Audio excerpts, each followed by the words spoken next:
그가 죽임을 마땅히 여기더라. 우리는 지난주에 날 때부터 걷지 못하던 그 성전 미문에서 구걸하던 그 사람에게 하나님의 나라가 임했고, 그래서 그 사람의 인생이 완전히 정말 새로워졌다는 것을 우리는 살펴보았습니다.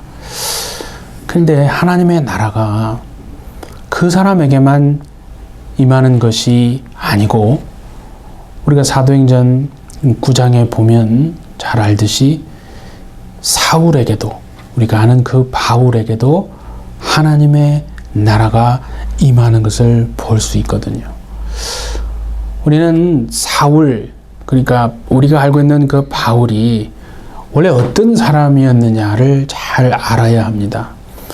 원래 그 바울은요, 사내들인 공회로부터 예수 믿는 사람들을 잡아서 가두고 또 때리고 또 심지어 그 예수 믿는 사람들을 죽일 수도 있는 그 권한을 사내들인 공회로부터 공식적으로 부여받았던 사람이 바로 사울입니다.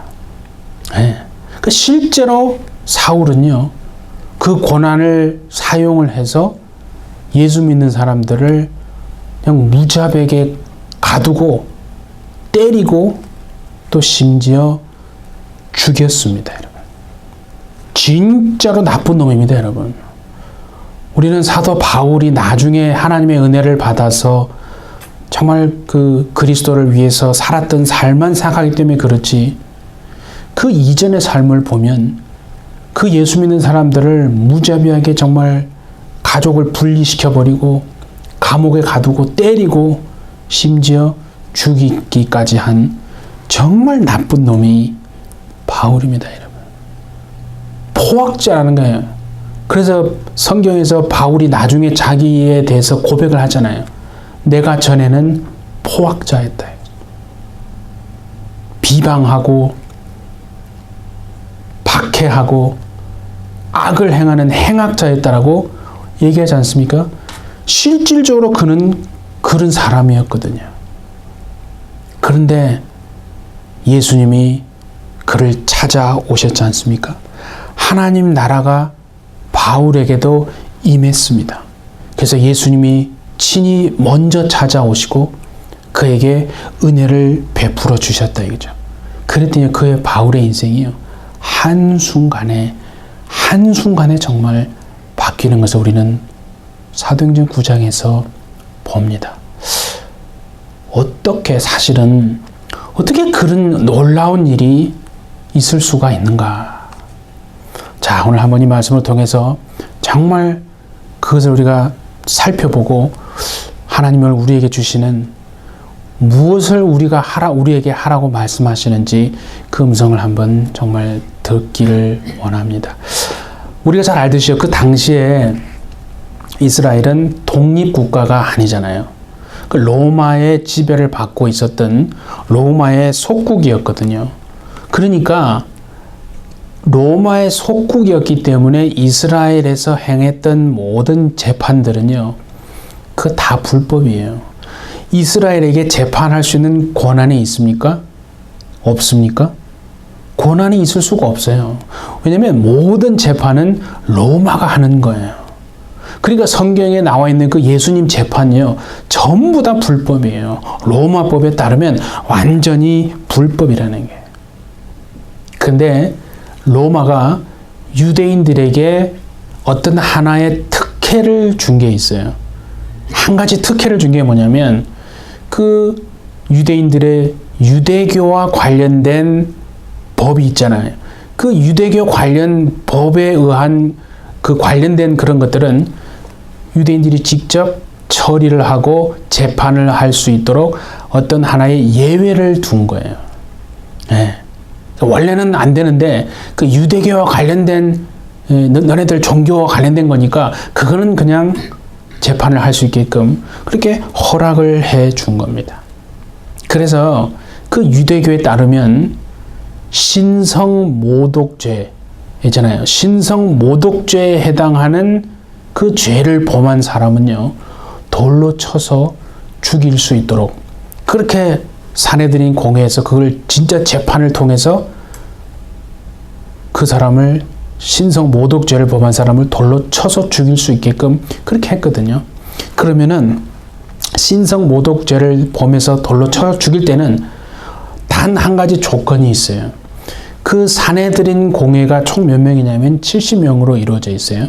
그 70명 중에 반드시 그 공회가 파송을 한 사람이 그 재판 자리에 참석을 해야 합니다. 그러니까 책임자로, 재판관으로 그 70명 중에 한 명이 반드시 그 재판 자리에 참석을 하는 조건으로 그렇게 허락한 거예요. 그래서 이제 보세요. 70명 중에 한 명을 공식적으로 파송을 해서 그 사람이 재판관이 되고 책임자가 되는 겁니다. 그래서 신성 모독을 죄를 범한 사람이 있어요. 그러면 어떻게 하냐면 먼저 증인들이요 이야기합니다. 증인들이 손들고 나서가지고 이 사람이 그 죄를 범하는 것을 내가 보았습니다. 내가 그 일에 분명히 내가 증인입니다 라고 자기들이 증언을 먼저 해요. 증언을 한 다음에 어떻게 하냐면 그 자신들의 겉옷을 벗습니다. 그 유대교회 법에 하면 그렇게 하는 거예요. 그 자신들이 그렇게 내가 이 사람이 그 죄를 범하는 거에 대한 내가 증인입니다 라고 하면서 자기들의 겉옷을 벗고요. 그리고 그 죄인의 옷도 벗깁니다. 그렇게 해서 어떻게 하냐면 그 재판장으로, 그 책임자로 파송된 그 사람의 앞에 딱 두게 되어지는 겁니다. 그러니까 예를 들어서 보세요. 이제 우리가 어떤 길을 가다가 사람들이 모여서 신성 모독죄를 범한 사람들을 죄인을 향해서 이제 막 돌로 쳐서 죽이는 그 재판이 있는 거예요. 그러면 그 재판을 책임지는 책임자가 재판관이 누구냐? 이게 지금 누가 지금 재판관이고 누가 책임자입니까? 누가 책임자입니까, 여러분? 바로 그 사람 앞에 옷이 놓여 있는 사람이 그 재판을 책임지는 장본인이고 재판관이 되는 겁니다. 또 하나 보세요. 그렇게 당시에 돌로 이제 쳐서 죽일 때는요, 우리가 지금 생각하는 것처럼 무슨 조약돌 들고 막 이렇게 옆으로 이렇게 던져서 이렇게 죽이는가? 그렇지 않습니다. 율법에 의하면 말씀드린 것처럼 먼저 증인들이 나서서 내가 이 사람이 이 죄를 범하는 것을 내가 들었고 보았습니다라고 분명히 자기들이 증언을 합니다. 증언을 하는데 먼저는 어떻게 하냐면요, 그 죄를 범한 사람을 예루살렘 성 밖으로 데리고 나갑니다. 예루살렘 성 안에서는 절대로 못 죽이게 되어 있어요. 그래서 성 밖으로 데리고 나갑니다. 그럼 어떻게 하냐면 그 신성 모독죄를 범한 사람에게 그 사람이 자신이 직접 자기가 묻힐 땅을 파괴합니다. 그 사업 같은 걸 주지 않겠어요? 그래서 그걸 막 파괴해서 한 2, 3m 파괴하는 거예요. 직접 그곳이 자신이 묻혀야 될 무덤이 되어야 된다는 거예요. 그래서 그 유대법에 의하면 그 죄를 범한 사람에게 2m, 뭐 3m 정도 직접 그 땅을 파괴하는 거예요. 그 사람이 묻히는 거예요, 거기. 그러니까 뭐 시간이 굉장히 많이 소요되겠죠. 한 뭐 4시간, 5시간 뭐 얼마나 많은 시간이 소요되겠습니까? 그러면 어떻게 하냐면 다 이제 팠어요. 그러면 그 사람을 묶어요. 꽁꽁 묶어요. 그리고 어떻게 하냐면 그 자기가 판 구덩이가 있을 거 아니에요. 거기에다가 세워요. 딱 세워요. 구덩이가 있으면 구덩이에 딱 세우는 거예요. 그러면 그때 이제 증인들이 앞에서 얘기한 것처럼 나서서 이 사람이 이런 신성 모독을 얘기하는 걸 내가 분명히 들었고 보았습니다라고 증인들이 막 나서서 증언을 합니다. 그 증인을 한 다음에 아까 말한 것처럼 자기들의 옷을 벗습니다. 그리고 그 죄인의 옷도 벗겨가지고 재판장 앞에다가 발 앞에 탁 내려놓는 겁니다. 그리고 나서 먼저 증인들이 돌을 들어서 그 사람을 돌로 내치는데요. 우리가 지금 생각하지는 무슨 이런 조약돌 가지고 이렇게 내치는 게 아니고요. 그 유대인의 법에 보면 이따만한 돌, 그러니까 맷돌 정도 된다고 생각하시면 돼요. 맷돌 정도 되는 큰 돌을요, 지금 묶여 있잖아요. 그 묶여 있는 사람의 가슴을 향하여 빡 돌을 치는 거예요.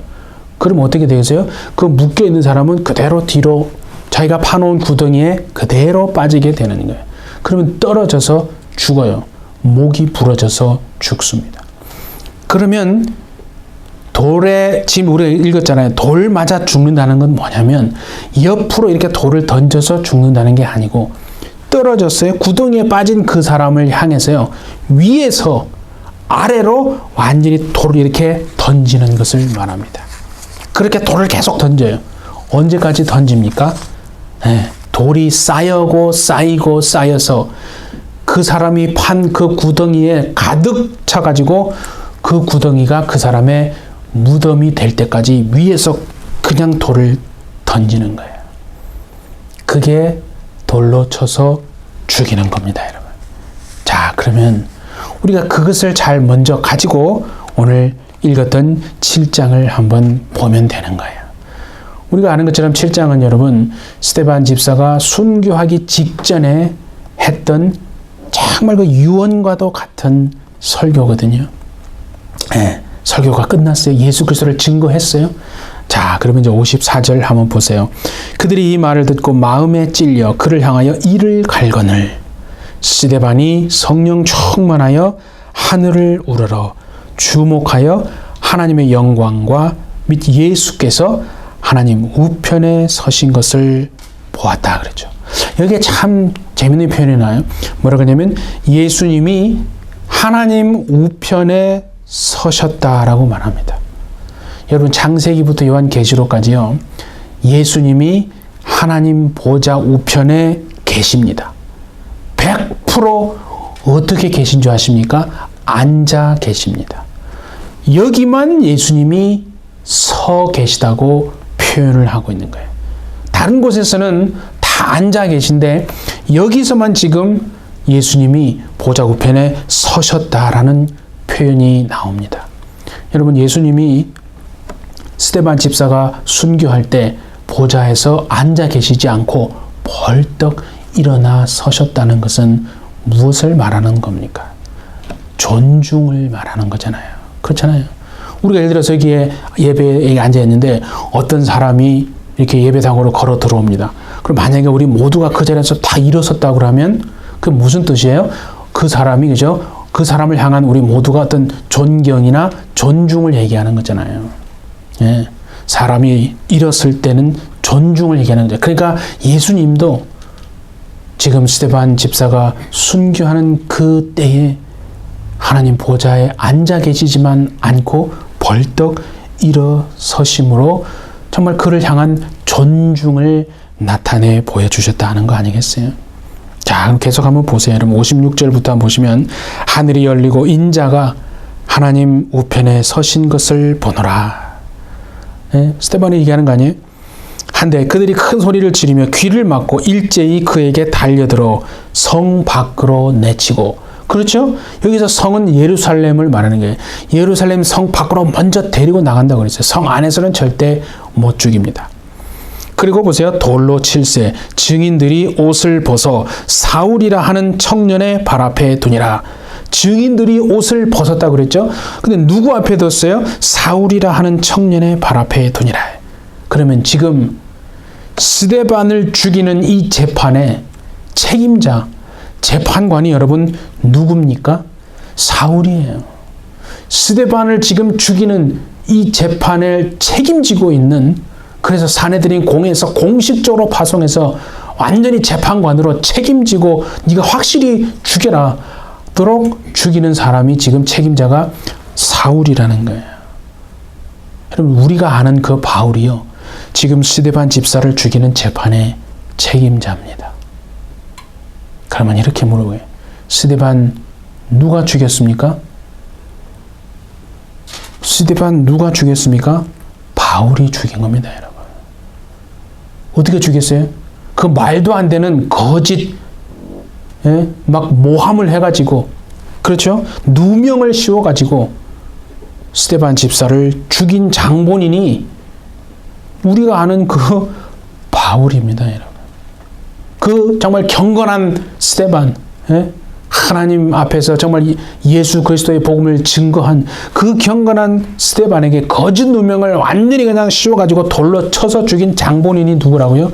우리가 아는 그 바울이라는 거예요. 예? 그런데 스데반이 그 다음에 뭘 하는지를 우리는 보아야 합니다. 59절 한번 보세요. 스데반이요, 기도합니다. 그들이 돌로 스데반을 치니 이제 그림이 그려지죠. 어떻게 돌로 쳤는지 구덩이에 빠뜨리고 돌로 친 거예요. 스데반이 부러지져 이르되 주 예수여 내 영혼을 받읍시옵소서 하고 무릎을 꿇고 크게 불러 이르되 주여 이 죄를 그들에게 돌리지 마옵소서 이 말을 하고 자니라. 성경에 보면 스데반 집사가요 큰 소리로 부르짖고 기도했다라고 합니다. 근데 솔직히 한번 생각해 보세요, 여러분. 돌에 맞으면요 큰 소리가 나옵니까? 큰 소리가 안 나와요. 절대 큰 소리가 나오지 않습니다. 돌에 맞아 지금 죽어가는데 큰 소리가 나올 수 없는 거예요. 그러면 스데반이 죽어가면서 지금 했던 이 마지막 기도, 주여 그들의 이 죄를 그들에게 돌리지 마옵소서 했던 그 기도는요 누가 들었습니까? 거기에 있는 모든 사람들이 아니에요. 절대 거기에 있는 모든 사람들이요 듣지 못합니다. 스데반이 죽어가면서 했던 그 마지막 기도, 큰 소리로 할 수가 없어요. 돌에 맞아 죽어가면 큰 소리가 나오지 않습니다. 주여 이 죄를 그들에게 돌리지 마옵소서. 이 기도를 그러니까 누가 들었겠습니까? 예, 바울이 들은 거예요. 그 기도를요 바로 앞에서 사내들인 공회에 지금에서 공식적으로 파송된 그 재판의 책임자로 파송이 된 사울이, 우리가 아는 그 바울이요 지금 그 바로 앞에서 스데반의 기도를 들었습니다. 사울이 그 기도를 들었을 때 무슨 생각을 여러분 했겠습니까? 저거 미친놈 저거 지금 돌에 맞아 죽어가면서 저 객기 부리는 거 봐라 저거. 저 그리스도인, 야 살려달라고 해, 살려달라고.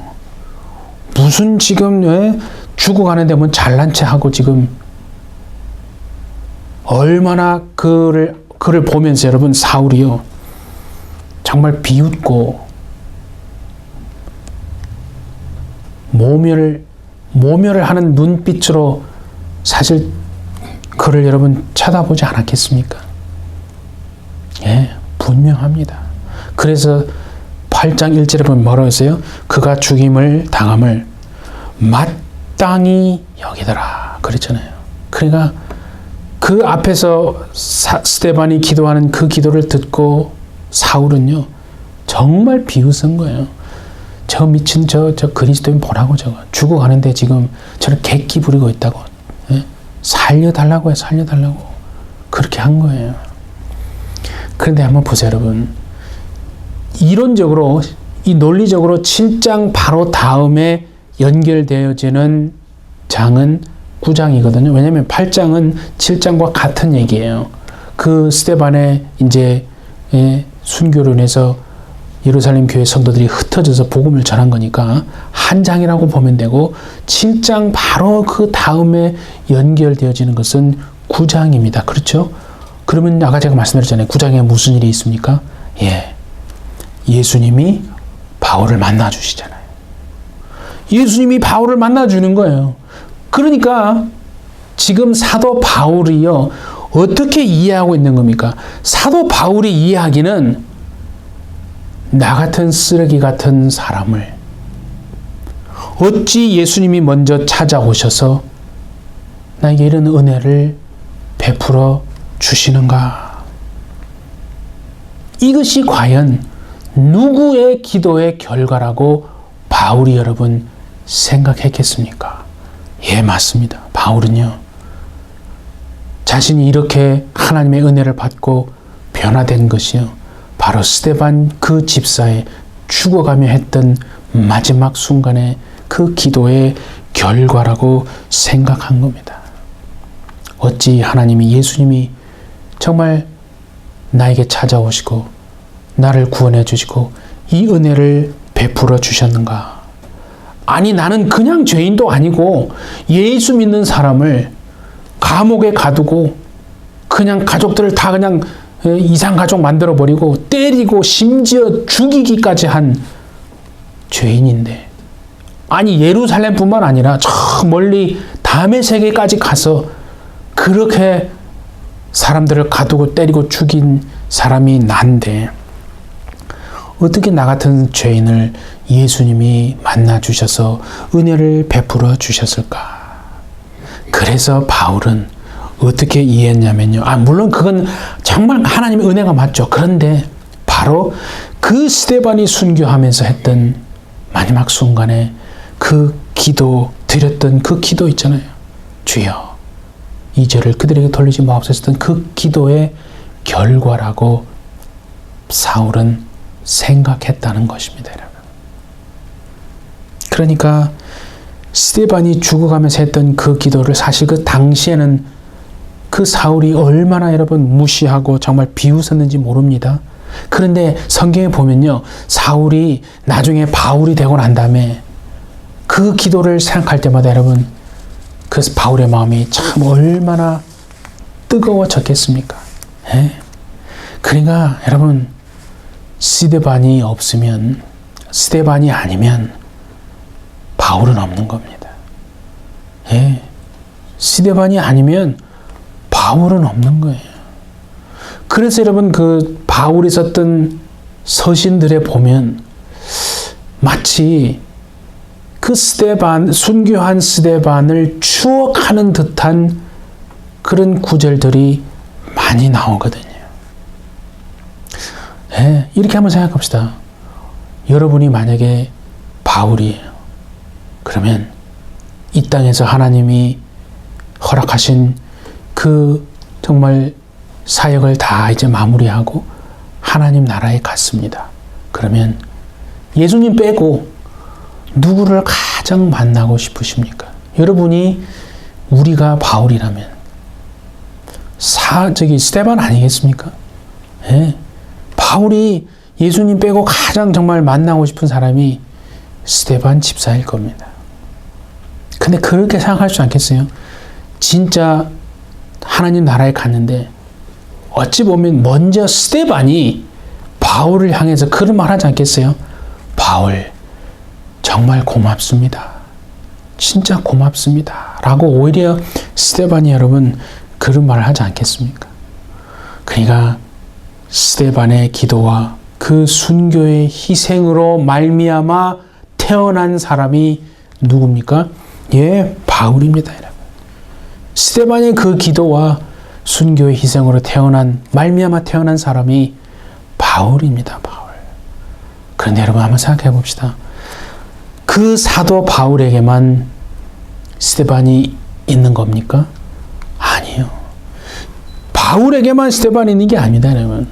우리 모두에게 스데반이 있는 거 아닙니까? 우리가 오늘 여기에 와서 하나님 앞에 예배하는 이것이요, 당연한 게 아닙니다, 여러분.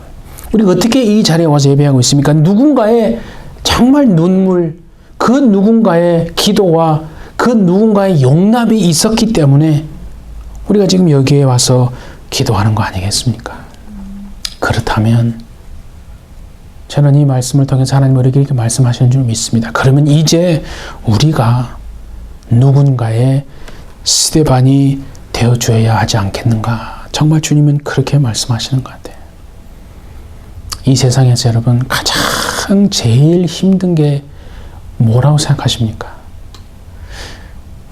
엄청난 고난 가운데서 그 고난을 견디면서 여러분 정말 그 고난을 통과하는 거요. 그것도 물론 쉽지 않겠죠. 그런데 이 세상에서 제일 힘든 것은요, 사람을 사랑하는 겁니다. 사람을 품어주는 거예요. 그게 제일 힘든 거 아니겠어요?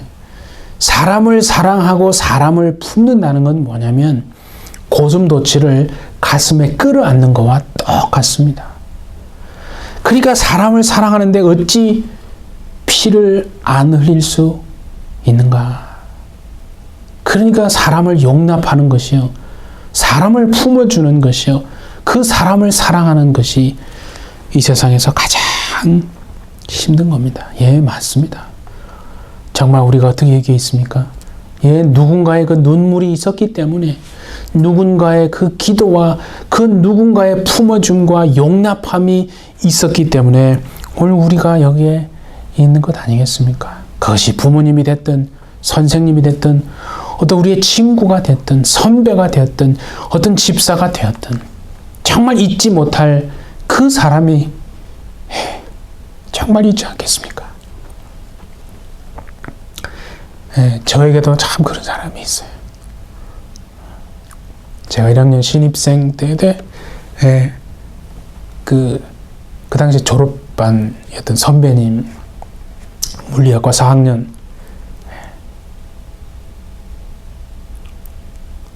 정말 그 선배님, 그 이름도 참 기억해, 박용길.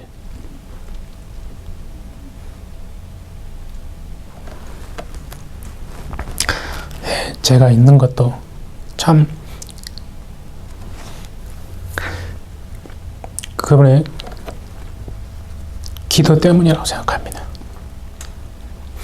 물론 더 많은 우리가 기억하지 못하는 많은 사람들이 있을 겁니다. 우리를 위해서 정말 기도하고 눈물로 우리를 품어주고, 그러니까 사도 바울에게만 스데반이 있는 게 아니라 우리 모두에게 스데반이 있다는 겁니다. 그래서 오늘 주님은 하나님이 우리에게 이제 우리가 누군가의 스데반이 되어서 정말 그를 위해서 눈물로 기도하고 용납하고 품어주라고, 절대 사람 포기하지 말라고 그렇게 말씀하시는 것 같습니다. 우리가 이렇게 생각하시잖아요. 하나님, 저 사람은 안 돼요. 아니요, 됩니다, 여러분. 정말 사도 바울 같은 사람이 변화됐으면요, 다 변화될 수 있다고 오늘 주님이 우리 그렇게 말씀하시는 겁니다. 예. 사랑하는 해피처치 여러분, 정말 우리는 이제 누군가의 하나님, 내가 누군가의 스데반이 되어서 그 사람을 위해서 기도하고 정말 눈물로 포용하고 감싸주고 사랑하는 정말 그 일을 감당하기를 원합니다. 정말 그 기도를 주님이 우리에게 하기를 원하시는 거 아니겠습니까? 그래서 우리 해피처치에게 또 우리의 삶에 하나님의 용납하심, 그 하나님의 긍휼하심, 그 하나님의 정말 사랑이 가득한 진짜 복된 인생이 되어서 하나님께만 영광 돌리는, 하나님만 이름이 높임 받는 정말 그런 삶이 되면 얼마나 정말 좋겠습니까? 예, 우리 일생에 오늘 이 순간부터 어떤 사람이든 하나님, 저 사람은 안 돼요 포기하지 말고 내가 그 사람의 스데반이 되어 정말 기도하겠습니다 라는 정말 그 기도가 오늘부터 시작되어서 우리 일생 그 기도를 멈추지 않으리라 다짐하는 우리 모두가 되시기를 예수님의 이름으로 축복합니다. 예, 우리 함께 기도하겠습니다. 하나님, 오늘 우리가 이 자리에 있는 것은 그 누군가의 눈물의 기도와 간구가 있었기 때문입니다. 우리에게 스데반이 되어서 우리를 위해 기도하고 용납해주고 눈물로 씨를 뿌린 그 기도로 말미암아 정말 우리에게 주님의 은혜가 우리에게 임했습니다. 하나님, 이제는 우리가 누군가의 스데반이 되어서 그를 용납하고 포용하고 사랑하고 기도함으로 그에게도 하나님의 은혜가 임하는 그 역사가 나타나도록 주님 은혜를 베풀어 주옵소서. 감사하오며 예수님의 이름으로 기도하옵나이다. 아멘.